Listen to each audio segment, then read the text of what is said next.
दोस्तों, महाभारत के अनुसार कुरुक्षेत्र युद्ध में श्री कृष्ण ने गीता का उपदेश अर्जुन को सुनाया था और बताया कि कर्म ही महान है।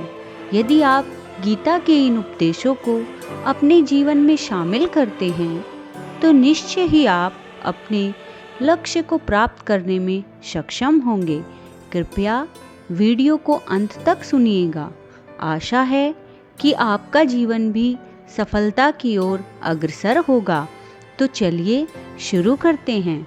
मनुष्य को केवल अपने कर्म पर ही विश्वास करना चाहिए, क्योंकि कर्म श्रेष्ठ होगा तो फल भी वैसा ही प्राप्त होगा। यदि हमारे कर्म अच्छे नहीं होंगे तो हम अपने जीवन में अच्छे फल की कामना कैसे कर सकते हैं। अतः हमें सदैव अच्छे कर्मों की ओर प्रेरित होना चाहिए।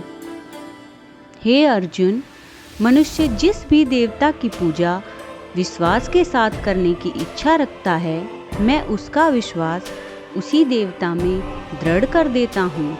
यह सृष्टि कर्म क्षेत्र है। बिना कर्म यहाँ कुछ भी हासिल नहीं किया जा सकता। अतः हर एक चीज, हर एक सुख सुविधा पाने के लिए हमें पहले कर्म रूपी बीज को बोना ही होगा और उसे निरंतर सींचना ही पड़ेगा। तभी हम अंत में मीठे फल प्राप्त कर पाएंगे। मनुष्य के दुख का सबसे बड़ा कारण उसका प्रेम ही होता है। वह जितना अधिक मोह करेगा उतना अधिक कष्ट भोगेगा। हे अर्जुन, मैं सभी प्राणियों के भूत, भविष्य और वर्तमान को जानता हूँ, किंतु वास्तव में कोई भी प्राणी इस संसार में मुझे नहीं जानता। अपने मन को नियंत्रित करना सीखो, नहीं तो यह आपके साथ शत्रुवत आचरण करेगा। क्योंकि मनुष्य का मन यदि नियंत्रण में रहे तो उसका सबसे अच्छा मित्र होता है, और यदि यह अनियंत्रित हो जाए तो उसका सबसे बड़ा शत्रु बन जाता है। कुछ वस्तु उसी इंसान से लेना सही होता है जो बदले में आपसे कुछ भी पाने की इच्छा न रखता हो। स्वर्ग प्राप्त करने और वहाँ पर कई वर्षों तक वास करने के पश्चात एक असफल योगी पुनः एक पवित्र और समृद्ध परिवार में जन्म ले लेता है। धरती पर मनुष्य का जन्म किसी विशेष उद्देश्य के लिए ही होता है। जो उस कर्म से वंचित रहता है या उस कर्म को पूर्ण नहीं करता, हे अर्जुन, उसे कभी भी मोक्ष की प्राप्ति नहीं होती।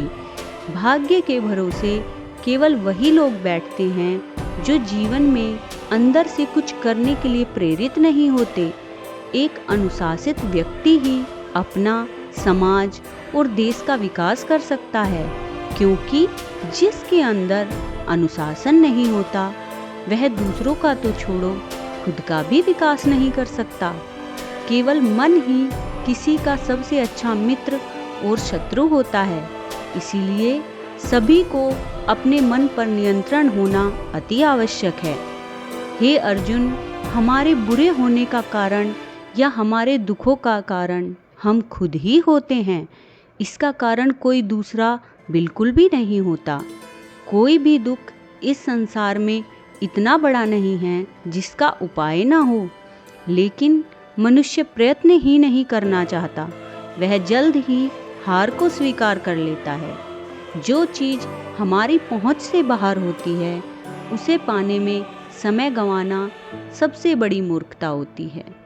श्री कृष्ण कहते हैं कि मैं सभी प्राणियों के हृदय में विद्यमान हूँ। वह मुझे माने या ना माने, लेकिन मैं उन्हें छोड़ नहीं सकता, क्योंकि इस संसार में सभी प्राणी मेरी संतानें हैं और एक पिता चाहकर भी अपनी संतान से विमुख नहीं हो सकता। हे पार्थ, हे अर्जुन, श्रेष्ठ बनना एक महानता है, क्योंकि यह समाज श्रेष्ठ पुरुषों का ही अनुसरण करता है। व्यक्ति के अंदर विश्वास और भावना दोनों ही उसके पर्यावरण के अनुसार विद्यमान होती हैं। पार्थ, मुक्ति का मुख्य द्वार भगवत भक्ति ही होता है, जिसे हम सभी को स्वीकार करना चाहिए। इस दुनिया में कर्मयोग ही वास्तव में श्रेष्ठ रहस्य होता है। हे अर्जुन, अपनी बुद्धि का प्रयोग हमेशा समाज कल्याण के लिए निस्वार्थ भाव से करना चाहिए। आप सभी को जानकारी अच्छी लगी हो तो वीडियो को लाइक और चैनल को सब्सक्राइब करें। जय श्री कृष्ण।